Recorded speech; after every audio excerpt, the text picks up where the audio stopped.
Not everyone has to like you. Welcome to Her Unscripted, episode 3. I think it started off very difficult for me because I always cared what people thought, and that, there's like people pleasing in me, especially as a younger girl. But as I started my career and when I was working at the doctor's office at the time, I remember really wanting to get a higher position. And obviously, like when you're at the same position as the people you're working with, you all become like close friends and stuff. And I was offered a manager position. And it was interesting because the people I was managing were all older than me. So that could be part of the reason. But the people that were my friends there are like right away within 24 hours, the relationship changed, the distance. And I remember thinking, like, this is impacting me so much. And I was so affected. And then it kind of hit me. I spoke to my brother, and he's like, you either grow or you be liked. Which one do you want? And as harsh as that sounds, I was like, I know what I want. Like, I know these people aren't going to be in my life forever. And I know that I need to advance. And that was the first wake up call of, okay, people aren't going to like you. And the further I got in my career there, the more I experienced it. Although I always tried to keep a level of connection with the people that I managed because I cared about how people felt in the workplace. That was such a significant thing until this day. It's a very significant thing in my offices that I have because I've been there where I didn't like the workplace. And yeah, I think with time and with growth, you realize people change. And then the higher you get in your career, like the busier you get. So even when I started with Forever Young, it was, you know, one office, and you have a family and you have your office, and then you have extended family and your close friends, and slowly you have to filter people out who are relevant or not relevant, and people do it on their own. And then I had my son, and then it was okay, this boy is taking all of my time, and that's all I care about right now. So if you don't fit into my little circle, then I can't invest time in you. So that distanced me from certain people. And then adding multiple locations also adds more employees who you invest time in as well. So that becomes a portion or a part of your family dynamic, which you have to invest in. So the circle just kept getting smaller and smaller. And I don't feel like I'm missing out on anything. I love my circle, and I also have so many sisters that always fulfilled the friendships part, but I have my closest friends, probably like 2, and that's it. The rest are not as close, but I keep in touch with people, and you just care less and less, I think, when you prioritize different aspects of your life. I mean, this is going to sound a little heartless, but it's part of the process. The more I grow in my business, the less I emotionally invest in people. So even staff, like I think about the first year at Forever Young, where I emotionally invested in every staff member, and then the person leaves, and then you're devastated. And now I would love to shake hands with everyone that walked out of my offices because it got so much better the second they walked out. So it just shows you that the circle gets smaller or like more specific, the better the quality is. And I'm like that with friends. I'm like that with staff. I'm like that. I don't want to say I cut off family. I don't. I just maybe invest more in certain family members than others. But if you're not part of my daily, and you're not part of my you're not putting in effort. And I don't feel good around you. I don't want to be around you. And I'm so okay with that. It's really more of a feeling.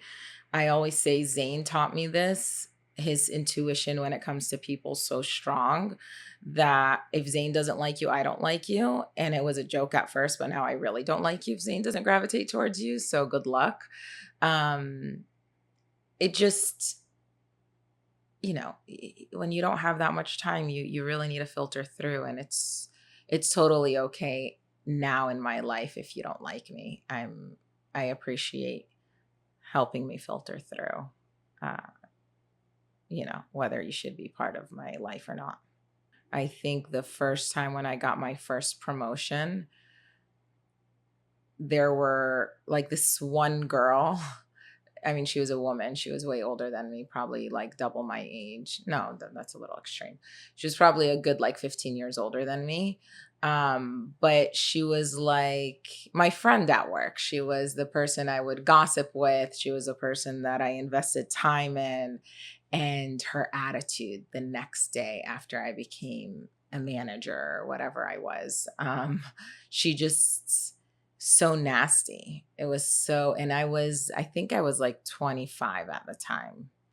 And I was, gosh, like that affected me. That emotionally impacted me. I took it so personally, like dissected every aspect of my personality. It hurt me to the core until I finally realized what was happening, and it was pure immaturity. And I think later on I realized that. But initially it was a very personal, like almost like dagger to the heart because I considered her a friend. After that, the times that I felt it from people, um, it was more employees, right? So the employees that I really invested in the beginning, this one girl, like, I also love watching people grow. I love giving opportunities to younger girls to get to where they want to get and help them figure out what they want to achieve, because I needed that help to get to where I am, and I needed someone to hold my hand. So I truly like it's something I love doing and investing in. And I invested in her so much. And I could tell like she had no idea what she was doing. She was fresh out of cosmetology school. I helped her become a phlebotomist. I taught her, like we said, what we were going to do in the future, all this stuff. We just like planned. I was working with her. She was very insecure, emotional, all that stuff. And I can't tell you how much patience that needs when you have so many things on your daily list of things to do. And one day she left work and sent the longest texts, pretty much quitting. Nothing happened. Nothing happened. But she quit. And she also had a close relationship with Zane. And the text was about feeling unappreciated and taken advantage of. So many things that I know I didn't do because I really babied her, but maybe I babied her too much. And it was like I lost a child or a sister. Like it hurt me because I just didn't understand, like, why? Let's talk. And that was my response. Let's talk. Let's see what's going on. What happened to make you feel this way? Why 2 days ago we were planning what we were going to do in the next few weeks, and then right now you send me this long text and you're telling me how you want to get certified and we want to do all these things, and then this long text, and she wouldn't answer. She blocked me on Instagram till this day.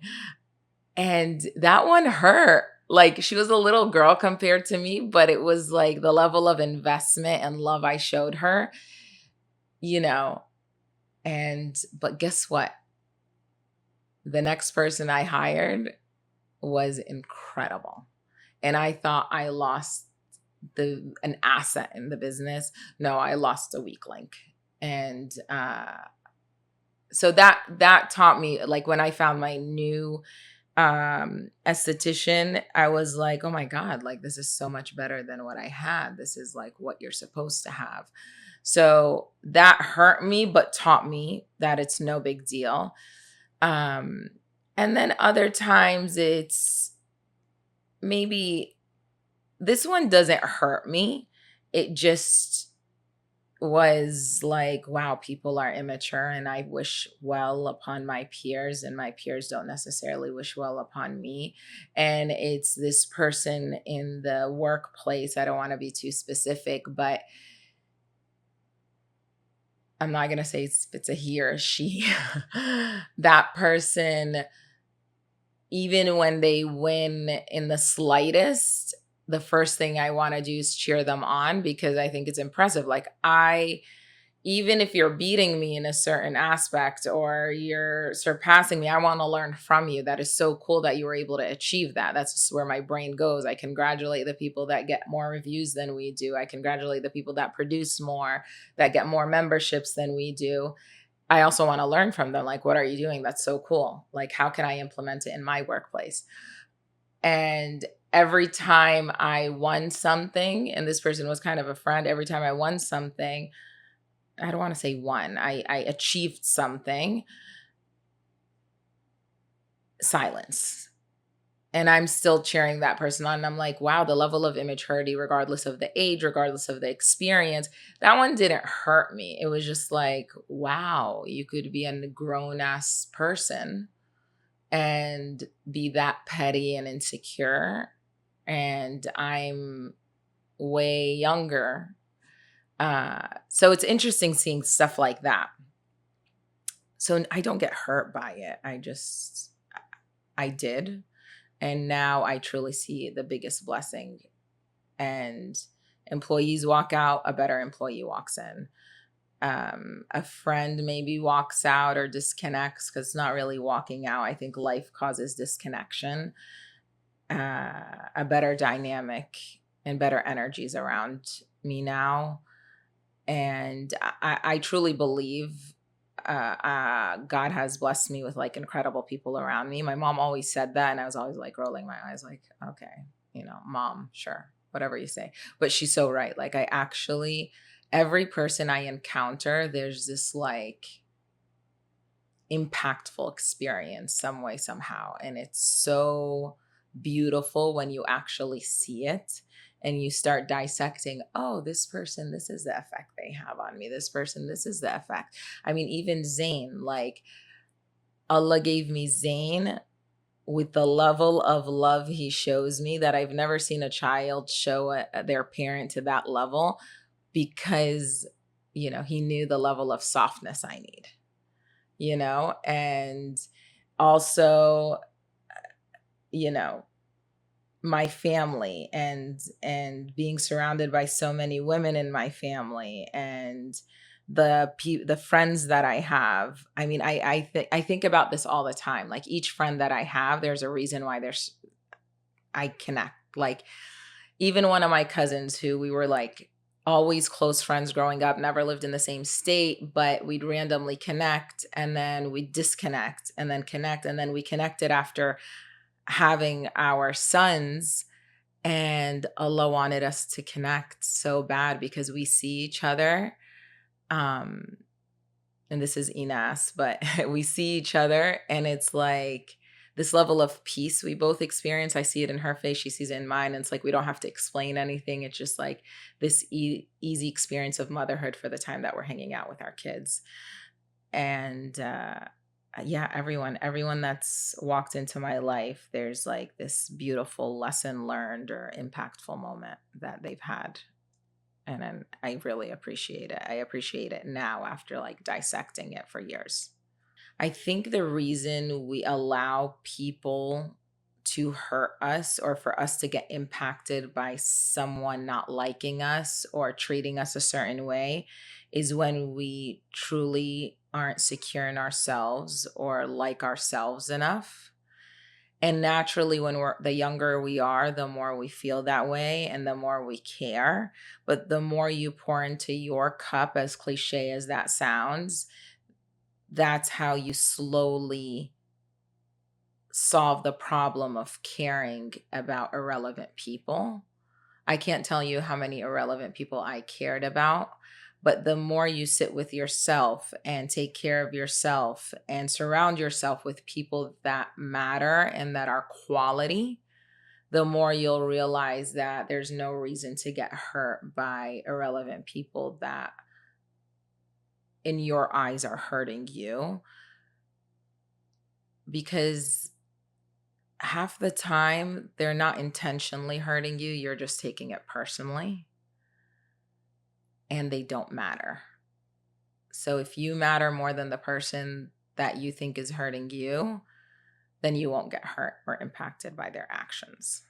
Coming from the queen of overthinking since I was probably born, the way I manage it now is taking care of my mental, right? And the level of investment I've put in that as time has passed is insane. But I love it so much, and it really streamlines my thought process, and it helps me not overthink. So things that do help me, and they help different aspects of my life. For example, I've mentioned that running has been like a therapeutic experience for me. So going on a run every few days really helps streamline my thought process and the level of thinking I do, but it's like filtering through my thoughts, and it minimizes overthinking.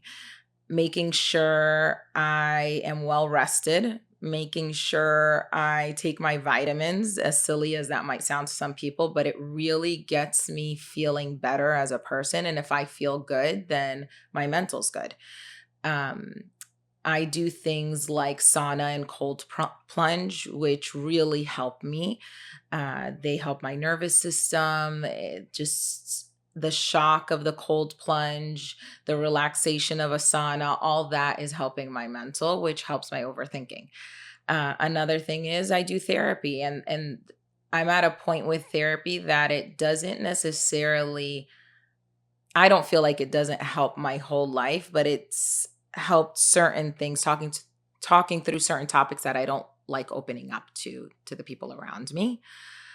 Um and learning to open up to close people, which I always struggled to do. I was a closed book at all times, even to my best friends, even to my closest sisters. No one knew how I was feeling. And I think that has contributed to my poker face when I'm struggling through life. I look like everything's perfectly fine because of that practice over the years.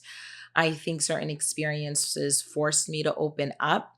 I mean, even I was talking to my friend Maysoon, and she's like, I'm shocked that you're doing a podcast, being that it's so hard for you to open up even to me. And it's so true. But the more I learn to open up, and sometimes like me opening up about the simplest thing, like, I don't know, just the smallest thing, being annoyed about someone, it's a relief. It like helps let go of the extra thinking, and the person that you're speaking to helps filter through some of the overthinking. Those have been impactful in my life and have helped the overthinking drastically. I'm still an overthinker, but I am constantly working on it. I believe in trusting your intuition. I'm not good at it. I'm really good at it in the workplace. I've reached a point where it's I don't believe in wasting time if my gut feeling is telling me it's wrong. I don't believe in wasting time or letting the people waste their time with me. In my personal life, I've gotten better, but I'm not great. However, because I'm so busy, I've been forced into disconnecting from people that didn't make me feel good, which was that initial gut feeling that I didn't trust or didn't lean into. I could do better in my personal life. However, the level of improvement is, I'm happy with it as long as we keep improving.